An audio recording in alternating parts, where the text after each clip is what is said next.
she gave me the exam when her name popped up on my screen. I walked out of that test like I had just survived a war. My brain was fried. My hands were still sore from writing. And I was convinced my pencil had some sort of trauma from all the pressure I put it through. Months of practicing, prepping, studying, and pushing myself to the limit. All of that was finally over. And so I stepped outside, feeling the sun on my face, ready to breathe for the first time in months. And then, just like how life often interrupts our moments of relief, my phone buzzed. I pulled it out, expecting a message. And while I did receive one, it wasn't a "how'd it go" kind of text. Not even a dumb meme to make me laugh. Just 7 words. I don't know how much longer I can keep going. The world kept moving around me.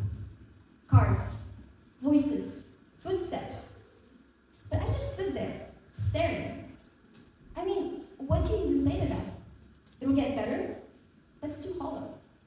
Stay strong? That's too empty. And so I typed, deleted, and typed again. Until my screen was there. And suddenly, I couldn't do anything. No call, no reply. There was only one thing: silence. But not the kind of silence that doesn't buzz or ping. The kind that people carry every single day.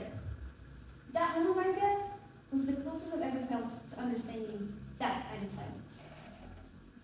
One I've witnessed too many times before. See, when I was 11, I thought mental health was either happy or sad. That's until I saw it dismantle a family, my family. I saw postpartum depression turn the strongest one I know, my warrior mom, into someone I couldn't recognize anymore, into a ghost. I saw my baby sister, born with rare disability, being told to wait for a world that might never fit her. I saw my best friend, the one who sent me that text, later on trying to end her life. She survived, but parts of her didn't. And I feel like I've lost her in a sense that I cannot comprehend, nor explain today. And I saw something worse than the struggle itself. I saw it being dismissed over and over again. This is happening all around us. In this very room, if there are 4 people in your row, at least one is fighting a battle that you can't see. And globally, suicide claims are like every 40 seconds. 40 seconds. By the time I take my next breath, another life is being lost. This isn't sad. This isn't just hard. This is deadly, and it sucks. It sucks because we treat mental health like it's some sort of glitch. If there's a broken arm, we immediately act. But if it's a broken mind, we have to say, wait. Wait for age. Wait for strength. And most importantly, wait for a system that's not coming.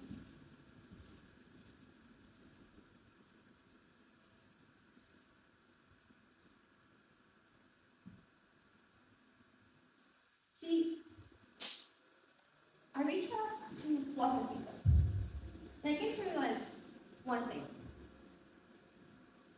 You might think, what does a 16-year-old know about this anyway?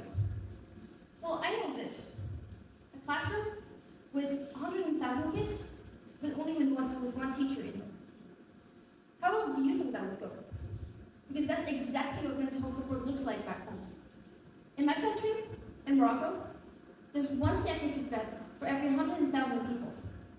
And it's not just in my country, because globally, 75% of people with mental health issues just never get the help they need. I want that to sink in. 75%. The thing is, this is not even a mental health issue anymore. This is a pattern you see across the board with neurodivergence too.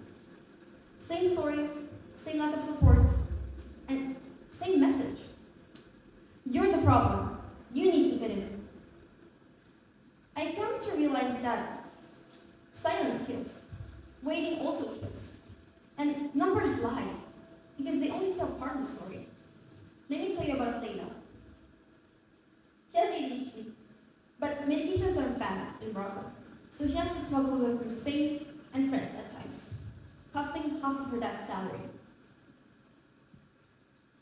Her insurance does not cover it. One failed suicide attempt. Zach is autistic. When he was in primary school, he was bullied daily. His school solution, though, was to wait. Elodie, friends. Elodie has been kicked out of home at 14 back in 2020 by her own parents over her dropping grades and attitude. She has been raised by her grandmother ever since. 5 years of silence. These aren't case studies. They're my friends. And the moment I stopped waiting, the moment I reached out and said, how can I help? Mind you, I found thousands more. Thing is that this is where my story takes an unexpected turn, because the same phone that let me down, the one with the dead battery that left me stranded, also became my way back. It became my lifeline. It connected me to NGOs on the ground fighting for change, to volunteers, to associations working alongside the very people I had spent years watching struggle. And soon enough, I started reaching out. I sought advice from students who had been let down by their schools, from parents who had been dismissed by doctors, and from teenagers who had been left to navigate the impossible on their own. And somewhere in those conversations, my purpose found me. I became an ambassador. I led workshops. I listened to stories. Some of them broke me, some of them inspired me. And I've got to realize something. This right here is not a system that's failing people. It's a system that's leaving them behind.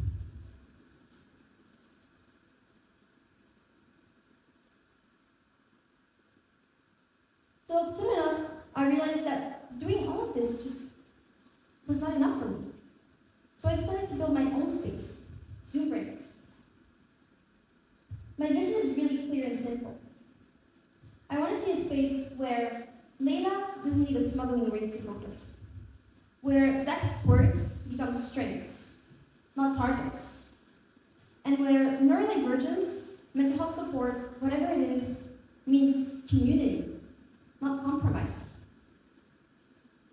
I'm on my way to building a space where experts, educators, and students all come together to turn hope into something real, something tangible. And I'm not really expecting this to change overnight, not even 10 years from now. But what I do expect, and what I need, is for us to start. Think about it. When our phone dies, we don't just shrug and move on. We scramble. We search for a charger. We ask strangers for one. We change outlets, restart. Maybe we even throw the whole phone across the room. At least we do something. So why do we treat real people any differently? Why do we let them keep spinning in a world that simply won't load? Why do we let their screens go black? As I said before, mental health is not a glitch. It's real life. And in real life, every second counts. In the 90 seconds it took me to find a charger that day, 2 people died by suicide globally. Tonight, don't wait for their screens to go black. Text one person. Say, hey, I saw this TED Talk. Are you okay? And if you're ever looking for a place to build chargers, join us at ZoomBrains. Thank you.